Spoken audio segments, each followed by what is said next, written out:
Bonjour et bon anniversaire pour les 30 ans de l'Institut culturel français du Yash.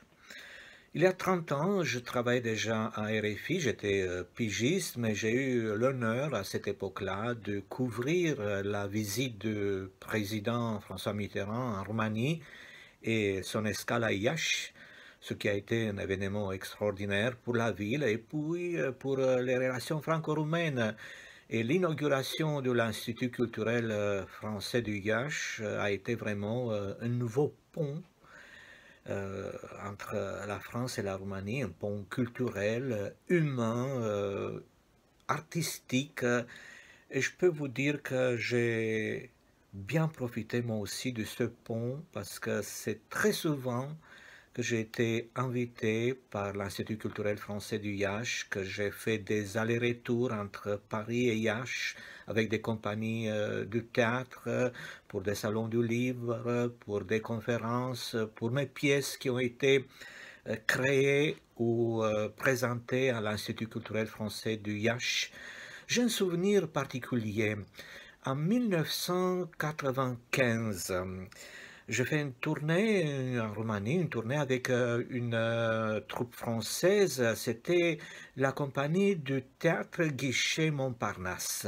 Ils avaient monté ma pièce Trois nuits avec Madoc. C'était en octobre 95. On avait fait une escale à Bucarest. Ils avaient joué à Timișoara, à Brașov. Et la dernière séquence a été à Iași. Il avait Georges Diener, qui était directeur de l'Institut à cette époque-là. Et il s'est passé quelque chose d'étonnant, c'est-à-dire on devait jouer dans la petite salle du Théâtre national du Yash, et parce qu'il y a eu énormément de monde, euh, la troupe a joué deux fois. Il y avait énormément de monde, donc tout le monde ne pouvait pas entrer dans la salle de 150 places de la petite salle du Théâtre National. Alors Georges Diener a négocié. En effet, ça n'a pas été besoin de trop négocier. L'équipe de Guichet Montparnasse était un peu étonnée de ce succès, de tout ce monde qui attendait là-bas. Alors ils ont dit, écoutez, on va jouer deux fois.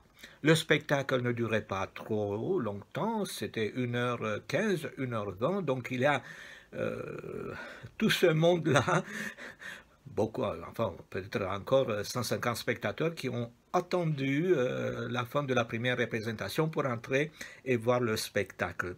Ça a été un moment d'une grande émotion parce que mes amis français ont ressenti là-bas une sorte d'accueil, une sorte d'hospitalité et des années après, chaque fois que je croisais les membres ou les comédiens qui avaient joué dans ma pièce, ils me disaient, Mattei, c'est le moment le plus formidable de notre carrière, au moment où nous avons joué à Yash deux fois parce qu'il y avait beaucoup de monde, trop de monde, on n'attendait pas autant de monde.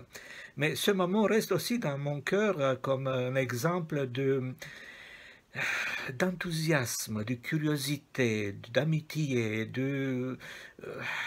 comment dirais-je, cœur ouvert dans le bon sens pour les échanges à travers la francophonie, à travers ce qui euh, la Roumanie a donné à la France et à travers ce que la France a donné à la Roumanie, parce que euh, les échanges vont dans les deux sens. Et puis, il y a encore un souvenir, je voudrais encore parler d'une chose qui m'a marqué.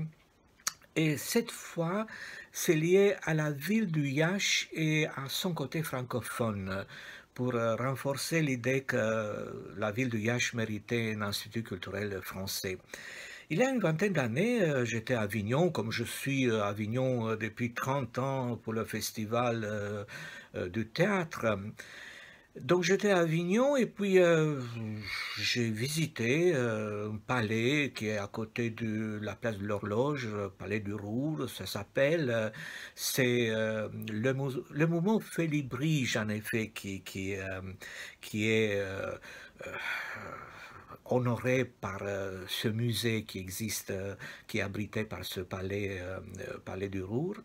Et dans la cour du palais, je suis tombé sur une plaque où c'était marqué, dans ce lieu, le grand poète roumain Vasile Alexandri a reçu en 1878 le prix de la latinité. Et puis sur la plaque, il y a d'autres mots concernant le génie de la latinité et la famille latine et le besoin de se connaître, le besoin que tous les membres de la latinité puissent communiquer à travers la poésie. Mais j'ai été très impressionné de voir qu'à Avignon, il avait une plaque qui marquait, qui non, rappelait le passage de Vassili Alexandrie, invité à cette époque-là par Mistral, à Avignon. Or, Vassili Alexandrie, tout le monde sait à Iași, c'est l'un des premiers auteurs dramatiques roumains, un grand poète aussi, qui a mis d'une certaine manière aussi les fondements de la langue roumaine, mais lui, il était aussi un grand francophone.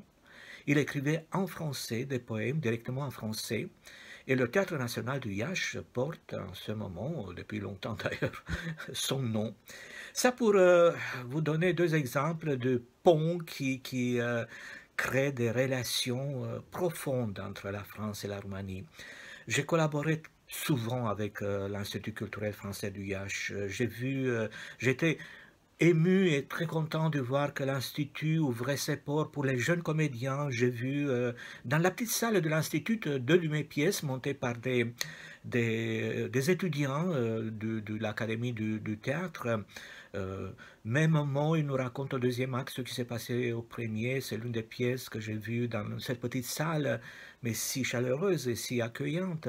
Et une autre, Les Joies à la fenêtre. Donc, je venais avec plaisir pour soutenir les jeunes comédiens à la fois et aussi cette initiative de l'Institut culturel français du Iași d'ouvrir ses portes pour les jeunes, pour les adultes, pour les grands noms, pour les personnalités, et puis bien sûr pour les personnalités et les équipes qui venaient de France pour présenter des spectacles ou des soirées de poésie ou des conférences.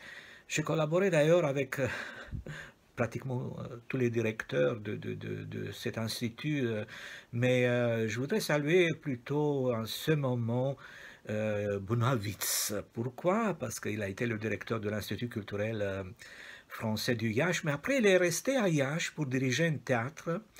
Et puis, comme c'est un homme de théâtre, j'ai eu des échanges avec lui et des collaborations qui ont été durables, pour employer un mot un peu à la mode en ce moment.